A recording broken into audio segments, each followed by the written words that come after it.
आजकल की भाग-दौड़ वाली ज़िंदगी में हम अपना ध्यान नहीं रख पाते हैं।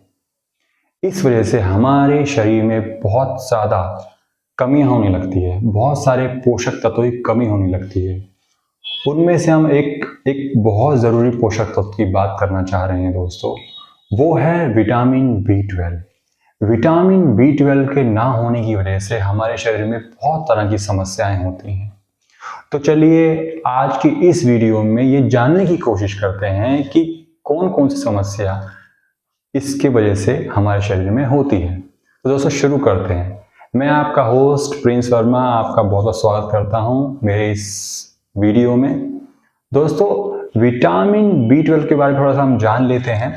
विटामिन बी12 एक तरह का कोबालैमिन नाम का एक मिनरल होता है, यानी कि विटामिन होता है, जिसको हम डिस्क्राइब करते हैं विटामिन बी12 यानी कोबालैमिन। कोबालैमिन के दो प्रकार होते हैं दोस्तों, दो फॉर्म होते हैं। वो है मिथाइल कोबालैमिन, दूसरा है हाइड्रोक्सी कोबालैमिन। ये इसका एक मेडिकल टर्म है दोस्तों। विटामिन बी12 की कमी की वजह से हमारे शरीर में डीएनए सिंथेसिस में प्रॉब्लम आती है दोस्तों। रेड ब्लड सेल्स बनने में भी प्रॉब्लम आती है। अगर ये ठीक से ना बने तो हमारे शरीर में कमज़ोरी भी आती है, हमारी मेमोरी लॉस भी होती है दोस्तों। हमारे जो पूरी बॉडी का जो मसल्स होते हैं, मसल्स में भी ज़्यादा पेन होता है इसकी कमी की वजह से। अगर विटामिन बी12 हमारे शरीर में ठीक से नहीं बनता है तो सबसे ज़रूरी चीज़ आयरन हमारे शरीर में ठीक से नहीं बन पाता, जिसकी वजह से बहुत सारी कमज़ोरी हमारे शरीर में आती है दोस्तों।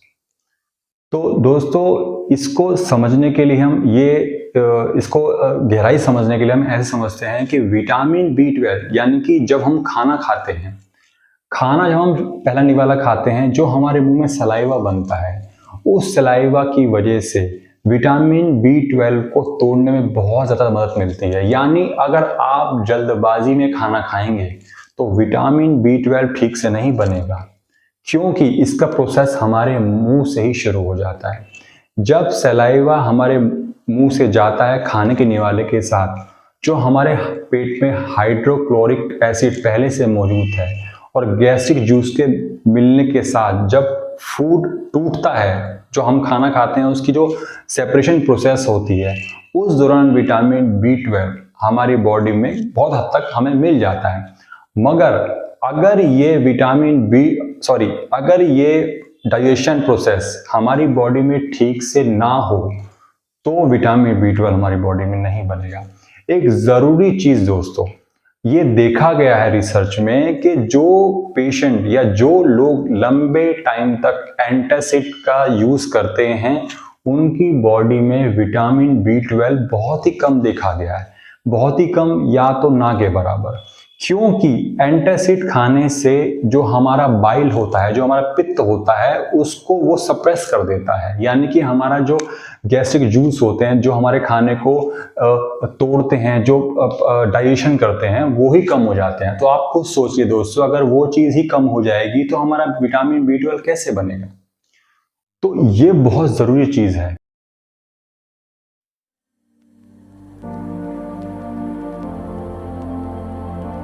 दोस्तों विटामिन बी12 सप्लीमेंट के बारे में बात करें तो इसमें एक खास बात होती है, इसमें सेपरेशन प्रोसेस से गुजरना नहीं पड़ता है इसको। क्योंकि जैसे मैंने आपको अभी बताया है कि जैसे हम फूड खाते हैं, उसका डाइजेशन होता है तो उसके बाद वो टूटता है, ये सब सप्लीमेंट में नहीं होता, वो डायरेक्ट एब्जॉर्ब होता है, जिसकी वजह से आप अपनी विटामिन बी12 की डेफिशिएंसी को पूरा कर सकते हैं। विटामिन बी12 का जो इंटेक होता है, यानी कि डाइटरी रेफरेंस इंटेक, वो फूड एंड न्यूट्रिशन बोर्ड बनाता है दोस्तों, ताकि हम इन पोषक तत्वों को नाप सकें, उसका मापदंड ले सकें। और वो जो वैल्यू होती है दोस्तों, वो एज और सेक्स पर निर्भर करती है। यानी कि जिन लोगों की एज अलग है उनको अलग रिक्वायरमेंट होती है विटामिन बी12 की, जिनका सेक्स अलग है यानी कि फीमेल के लिए अलग है, मेल के लिए अलग है। दोस्तों एक ज़रूरी चीज़ वो है ये कि आप विटामिन बी12 को कैसे ले सकते हैं, यानी कि इसके बेस्ट सोर्सेज क्या हैं जो सबके लिए इजीली अवेलेबल हो। दोस्तों आपको सभी को ये बात पता ही है कि नॉन वेजिटेरियन के लिए विटामिन बी12 थोड़ा आसान होता है। नॉन वेजिटेरियन मीट से, एग से या जो पोल्ट्री जो मीट होता है, चिकन होता है, उससे विटामिन B12 ईजिली ले सकते हैं। बट जो वेजिटेरियन लोग होते हैं उनके लिए थोड़ा मुश्किल होता है। उनमें भी कुछ ऐसे लोग होते हैं जो वीगन होते हैं। जो वीगन नहीं होते वो अपना डेयरी प्रोडक्ट से विटामिन B12 ले सकते हैं। और सबसे अच्छी बात ये होती है कि डेयरी प्रोडक्ट के अंदर विटामिन B12 एनिमल ओरिजिन यानी कि जो मीट, एग्स की तुलना में 3 गुना ज़्यादा होता है। ये तो बहुत अच्छी बात है, यानी कि आप डेयरी प्रोडक्ट से अपना विटामिन B12 पूरा कर सकते हैं। और जो वीगन होते हैं उनके लिए कुछ ही सिलेक्टेड ऑप्शन होते हैं, ये जैसे फोर्टिफाइड प्रोडक्ट वो यूज़ कर सकते हैं, फोर्टिफाइड सीरियल्स यूज़ कर सकते हैं, टोफू यूज़ कर सकते हैं, पनीर यूज़ कर सकते हैं। दोस्तों USA के अंदर वहाँ पर ये कंपलसरी है कि आप हर एक चीज़ यानी कि जो खाने की चीज़ है उसमें आप अलग से विटामिन B12 दें, ताकि जो पॉपुलेशन है वो ईजिली इसे कंज्यूम कर सके, हर तबके का इंसान इसको ले सके। दोस्तों विटामिन B12 जो एक चीज़ में और ज़रूरी चीज़ में होता है वो है फर्मेंटेड चीज़ों में। ये बहुत कम लोग जानते हैं कि विटामिन B12 फर्मेंटेड खाने से भी लिया जा सकता है। जैसे फर्मेंटेड रोटी, जो खमीरी रोटी होती है ना, हमारे यहाँ पर नॉर्थ इंडिया में भी बनाई जाती है, या जो मुगल कंट्रीज में बनाई जाती है, फर्मेंटेड रोटी जो खमीर उठा के बनाई जाती है, डोसा, इडली, ये जो कुछ चीज़ें हैं दोस्तों, ये इनमें विटामिन B12 बहुत प्रचुर मात्रा में होता है। और एक चीज़ और, स्प्राउट्स में भी विटामिन B12 बहुत ज़्यादा होता है। स्प्राउट्स करके आप, जैसे मूंग होती है, चना होता है, स्प्राउट्स कर खाइए तो उसमें विटामिन B12 बाद में आ जाता है, ये ऐसा साइंटिफिकली प्रूव्ड है। तो विटामिन B12 का जो बहुत हवा बनाया हुआ है, उसकी इतनी हाइप जो बनाई हुई है, वो इतना घबराने वाली बात नहीं है। आप इन सब चीज़ों से विटामिन B12 आराम से ले सकते हैं।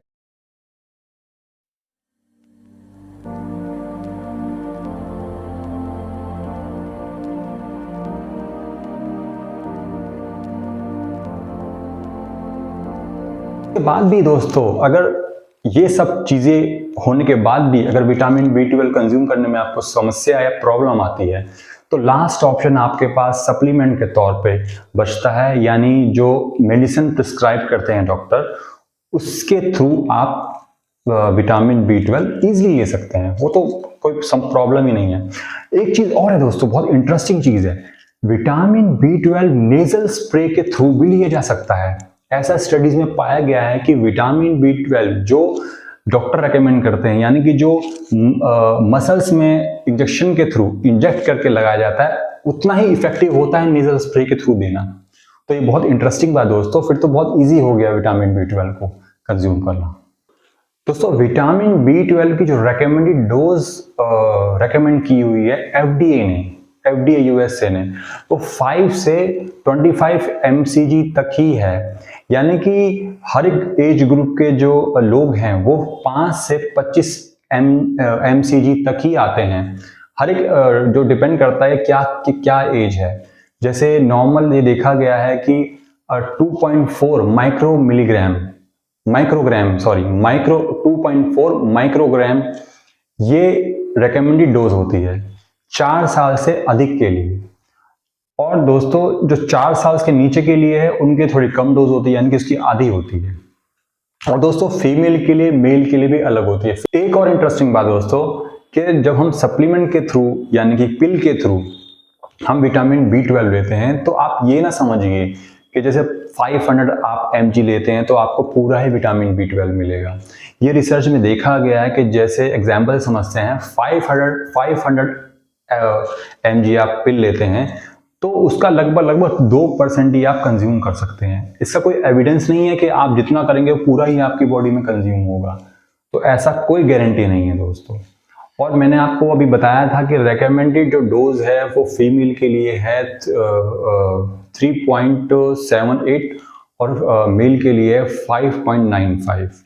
तो दोस्तों ये सब कुछ मैंने आपको जो जानकारी दी है दोस्तों विटामिन B12 के बारे में, ये आपको कैसी लगी, इस बारे में आप कमेंट बॉक्स में आप ज़रूर मेंशन कीजिए। ऐसी ही ज़रूरी वीडियो, ऐसी ही इंफॉर्मेटिव वीडियो मैं आपके लिए हमेशा लाता रहूँगा। तब तक के लिए जय हिंद।